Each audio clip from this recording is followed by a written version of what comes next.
చేయాలి? అంటే మార్నింగ్ నుంచి కొందరు ఈవినింగ్ ఎళ్తారు. ఈవినింగ్ అభిషేకం చేస్తారు లింగానికి. అండ్ కొందరు మార్నింగ్ ఎళ్తారు. అసలు ఈరోజు ఏ మంత్రం జపిస్తే బావుంటుంది? అండ్ అంటే ఈ మహాశివరాత్రి రోజు మార్నింగ్ నుంచి ఈవినింగ్ వరకి ఎలా ఉండాలి? ఏంటి అన్నది ఏమైనా చెప్పగలరా? తప్పకుండా చెప్తానమ్మా. శివరాత్రి ఉదయం నుంచి రాత్రి దాకా శివరాత్రినమ్మా. రాత్రి అనేటువంటి శబ్దాన్ని పట్టుకొని కేవలం రాత్రి మాత్రమే కాదు, అక్కడ యాతిథిం సమనుప్రాప్య ఉదయం యాతి భాస్కర అని మనకు ప్రమాణం ప్రకారంగా సూర్యుడు ఉదయించినప్పటి నుండి అర్ధరాత్రి పర్యంతము ఆ రోజు తలస్నానం చెయ్యాలి. పొద్దున్నే శివాలయంకు వెళ్ళిరండి, చక్కగా శివ స్తోత్రపారాయణం చెయ్యండి, శివకోటి వ్రాయండి, ఎవరికైనా దాన ధర్మాలు చెయ్యండి. ఆ రోజు చెడు మాటలు మాట్లాడకండి, చెడు సంభాషణ చెయ్యకండి, మద్య మాంసాదులు ముట్టుకోకండి, తినకూడని పదార్థాల వైపు వెళ్ళకండి, సాత్విక భావంతో ప్రవర్తించండి.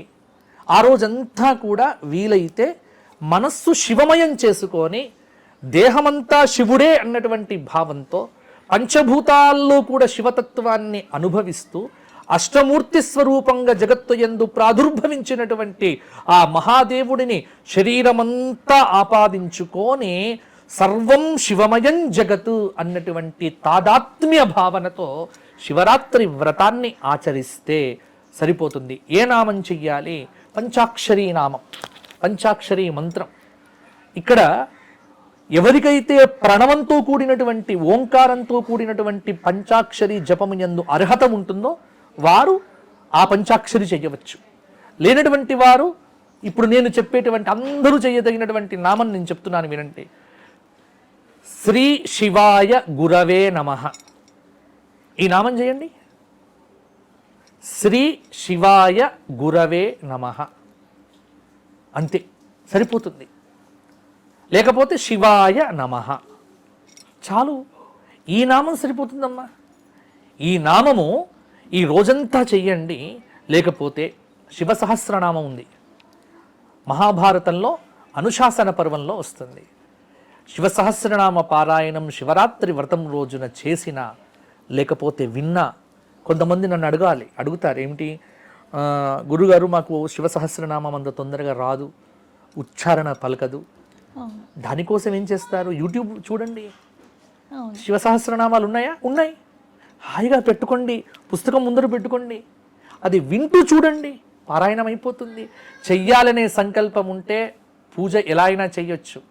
అలాగే పూజ చెయ్యాలి, ఎలా చెయ్యాలి?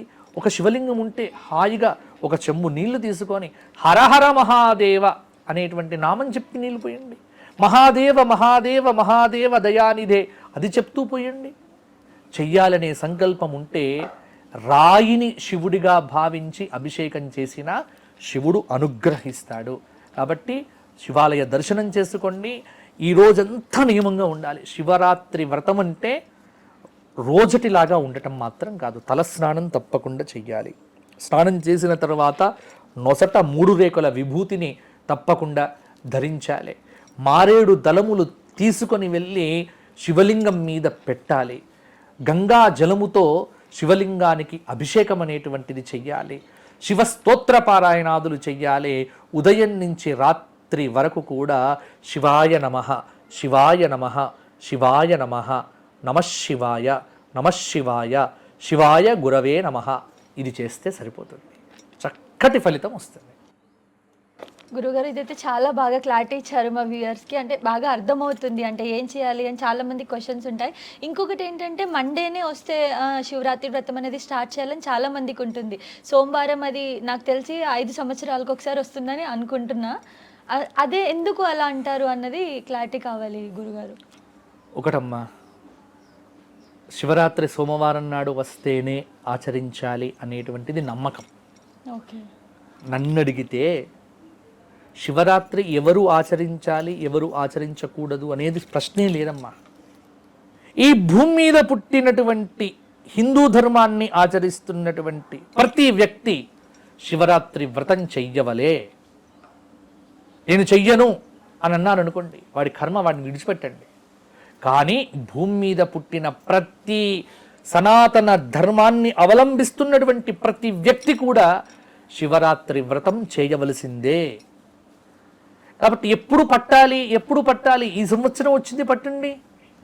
సోమవారం వస్తే విశేషం, ఇంకా విశేషం. ఎందుకంటే శివుడికి సంబంధించినటువంటి వారం సోమవారం కదా. అవును. సోమవారం నాడు శివరాత్రి వచ్చింది అంటే అది అద్భుతమైనటువంటి రోజు. అవును. ఆ రోజు తప్పకుండా పట్టండి. మరి మంగళవారం నాడొస్తే, బుధవారం నాడొస్తే, గురువారం నాడొస్తే, శుక్రవారం నాడొస్తే, శనివారం నాడొస్తే, ఆదివారం నాడొస్తే పట్టకూడదా? పట్టొచ్చు, అది కూడా పట్టొచ్చు. ఓకే. పట్టకూడదు అనేది ఏం లేదు. సోమవారం వస్తే విశేషం, రానంత మాత్రాన దానికి విశేషం తగ్గిపోతుంది అని అనుకోవద్దు. శివరాత్రి ఏ రోజు వచ్చినా విశేషమేనమ్మా. ఇంకా విశేషం ఏమిటి అంటే సోమవారం వస్తే ఇంకా విశేషం. కాబట్టి ఇక్కడ ఒక్కొక్క దానికి గొప్పతనం చెబుతూ వెళ్ళారు.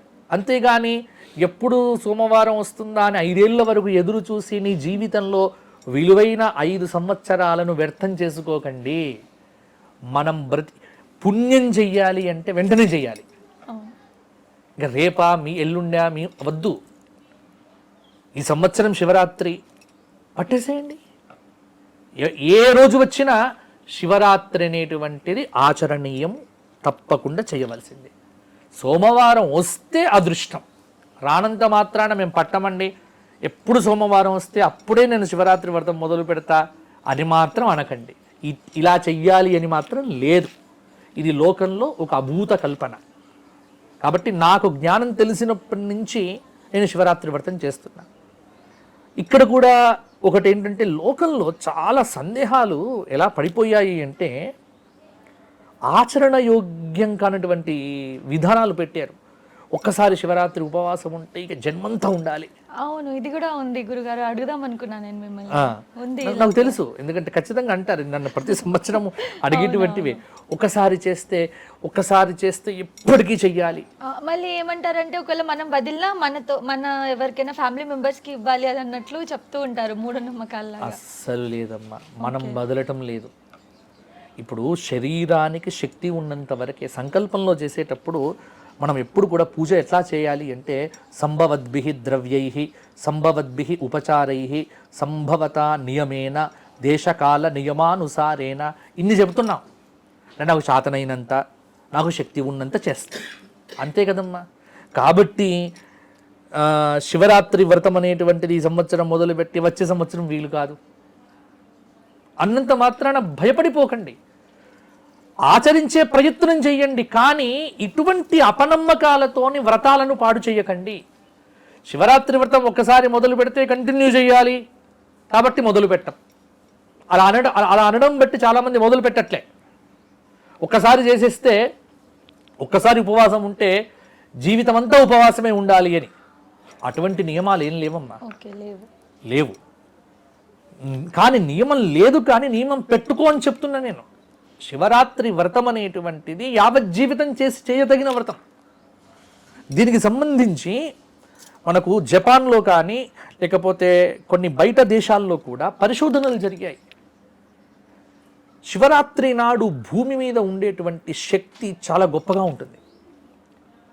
అంటే భారతీయ పండుగలు ఏది వృధాగా అంటే ఏదో గుడ్డిగా చెప్పలేదమ్మా.